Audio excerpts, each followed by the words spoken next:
कल्याणमध्ये शिवसेना उद्धव बाळासाहेब ठाकरे पक्षाचे उपनेते विजय साळवी यांनी विरोधकांवर अप्रत्यक्षपणे टीका करत पक्षनिष्ठा आणि जनतेच्या विश्वासाच्या जोरावर विजय मिळाल्याचा दावा केलाय। पक्षाचे नगरसेवक तसंच केडीएमसी गटनेते उमेश बोरगावकर यांच्या जनसंपर्क कार्यालयाच्या उद्घाटन कार्यक्रमात ते बोलत होते। प्रतिकूल परिस्थितीतही पक्षाचे 4ही नगरसेवक निवडून आले आणि त्यांनी मातब्बर उमेदवारांचा पराभव केला असं साळवी यांनी सांगितलंय।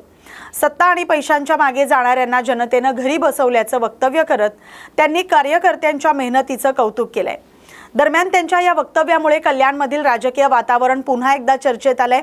विविध स्तरातून त्यावर प्रतिक्रिया उमटतात। उद्घाटन जेव्हा होतं तर जनसंपर्क आपण नावच त्याला देतो, ते जास्तीत जास्त जनसंपर्क झाला पाहिजे।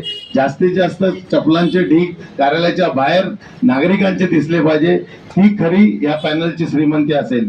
खरं या पॅनलने कल्याणमध्ये इतिहास घडवला। आज प्रतिकूल परिस्थितीत शिवसेना उद्धव बाळासाहेब ठाकरे या पक्षाची प्रतिकूल परिस्थितीत हे 4ही नगरसेवक निवडून आले आणि मातब्बर उमेदवारांना पराभूत केले, ज्यांनी पक्षाची गद्दारी केली होती। म्हणून यांचे मी विशेष अभिनंदन करतो की गद्दारांना त्यांनी त्यांची जागा दाखवली।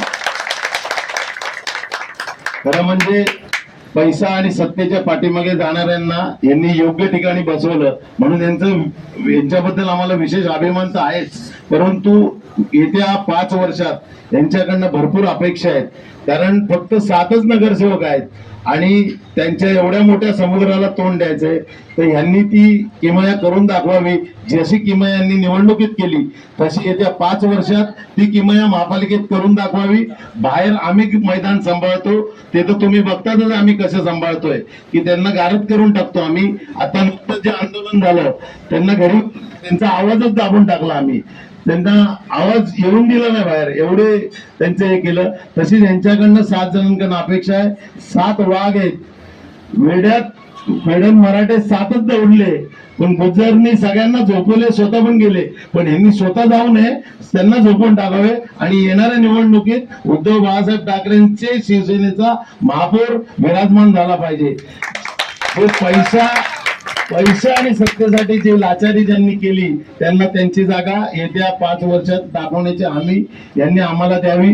आम्ही यांना गॅरंटी देतो की आम्ही पक्षाचं पताका एवढा उंचावर नेऊन ठेवू की रस्त्यावर एवढा धुमाकूळ घालू आम्ही की यांना पळताबोई थोडी करून टाकू आम्ही त्या 4ही नगरसेवकांना आणि त्यांनी निमंत्रक आहेत किरण पाटील, त्या आता इथे नाहीये, त्यांना सगळ्यांना शुभेच्छा देतो आणि पुढील कार्य अतिशय चांगल्या तऱ्हेने पार पाडावं एवढी अपेक्षा आहे। पनवेलमध्ये शिवसेना उद्धव बाळासाहेब ठाकरे पक्षाच्या नव्या जनसंपर्क कार्यालयाचं उद्घाटन पक्षाचे नेते अनंत गीते यांच्या हस्ते करण्यात आलं। यावेळी बोलताना त्यांनी महाविकास आघाडी ही तडजोड असल्याचं सांगत आगामी पनवेल महापालिका निवडणूक स्वबळावर लढवण्याचा निर्धार व्यक्त केलाय। पक्ष संघटना अधिक मजबूत करण्यासाठी कार्यकर्त्यांनी सक्रियपणे कामाला लागावं असं आवाहनही त्यांनी केलंय। तसंच आगामी विधान परिषद निवडणूक ही जिंकण्यासाठी लढवत असून कोणाला पराभूत करण्यासाठी नाही असं स्पष्ट मत त्यांनी व्यक्त केलंय। यावेळी पक्षातील पदाधिकारी आणि नेत्यांनी संघटनात्मक कामावर अधिक भर द्यावा अशा सूचनाही अनंत गीते यांनी दिल्यात। या वक्तव्यामुळे आगामी स्थानिक स्वराज्य संस्थांच्या निवडणुकांच्या पार्श्वभूमीवर राजकीय चर्चांना उधाण आले। म्हणजे अनेक वेळेला विरोधकांवर सडकून टीका किंवा त्यांना त्यांची जागा दाखवण्याचं काम या वेळेला मात्र उपदेशाच्या डोळ्यात आपल्याच कार्यकर्त्यांना दिले या ठिकाणी पाहायला मिळालं। काय नक्की सल्ला दिलात आणि काय सांगणं होतं? काय होतं, आजचा जो कार्यक्रम आहे हा कार्यक्रम म्हणण्यापेक्षा शिवसेना पनवेल महानगरपालिका मध्यवर्ती कार्यालयाचं उद्घाटन आणि योगायोगानं हे उद्घाटन बाळासाहेबांच्या जन्मशताब्दी वर्षामध्ये संपन्न झालेलं आहे। त्यामुळे सगळ्यात पहिलं काम आहे की शिवसैनिकांनी संघटित होणं।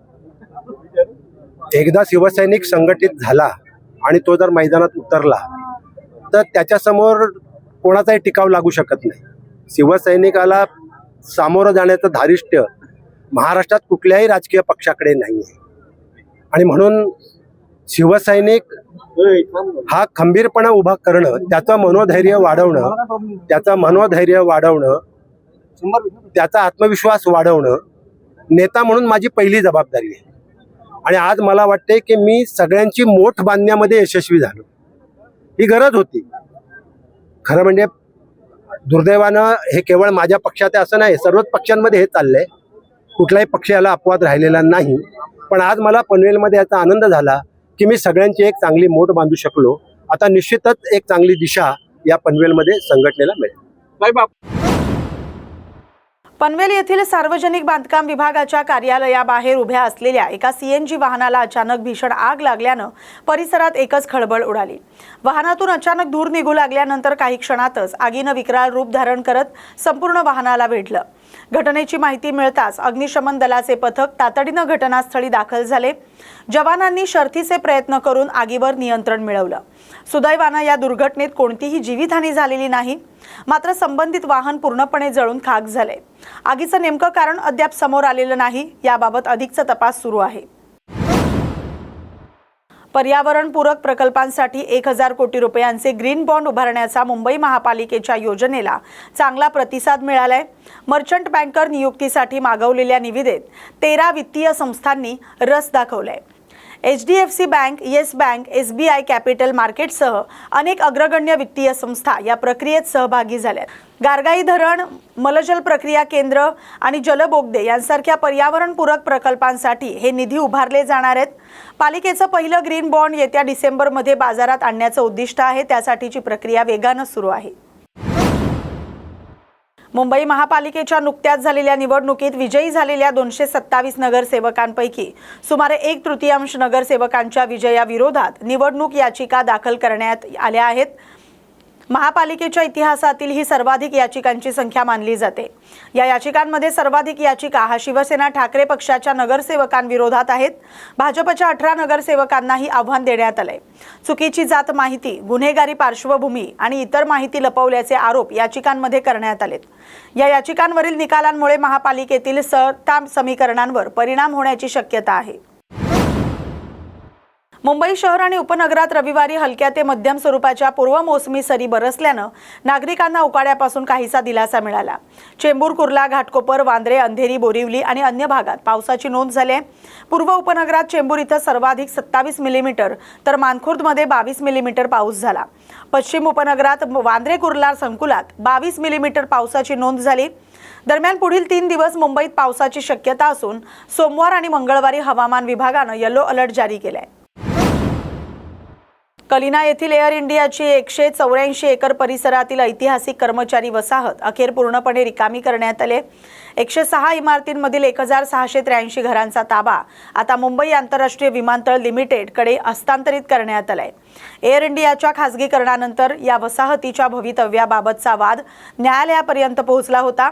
सर्वोच्च न्यायालयाच्या आदेशानंतर आणि मुदतवाढ मिळाल्यानंतर उर्वरित रहिवाशांनी देखील 31 मे पर्यंत घरं रिकामी केली. 1955 पासून अस्तित्वात असलेल्या या ऐतिहासिक वसाहतीचा अध्याय आता अधिकृतपणे संपुष्टात आलाय. प्रख्यात गायिका आणि भावगीतांची सम्राज्ञी सुमन कल्याणपूर यांचं रविवारी रात्री वृद्धापकाळानं निधन झालंय. त्या 89 वर्षांच्या होत्या. त्यांच्या निधनानं भारतीय संगीत क्षेत्रातील एका सुवर्ण युगाचा अंत झाल्याची भावना व्यक्त होते. 7 दशकाहून अधिक काळ आपल्या सुमधुर आणि लोभस आवाजानं रसिकांच्या मनावर अधिराज्य गाजवणाऱ्या सुमन कल्याणपूर यांनी मराठी भावगीतांसह हिंदी चित्रपट संगीतातही वेगळी ओळख निर्माण केली. मंदावला कधीचा गगनात शुक्र तारा, नाविका रे वारा वाहे वारा, देव माझा विठू सावळा यांसारखी अनेक अजरामर गीतं त्यांच्या आवाजामुळे आजही रसिकांच्या स्मरणात आहेत. भावगीतांच्या नभांगणातील हा शुक्र तारा अस्ताला गेल्यानं संगीत विश्वात हळहळ व्यक्त होते. या बातमीसोबतच मुंबई बुलेटिनमध्ये आता इथेच थांबतोय. अशाच महत्त्वाच्या बातम्यांसाठी पाहत राहा न्यूज मराठी 24/7. नवा भारत, नवा विचार.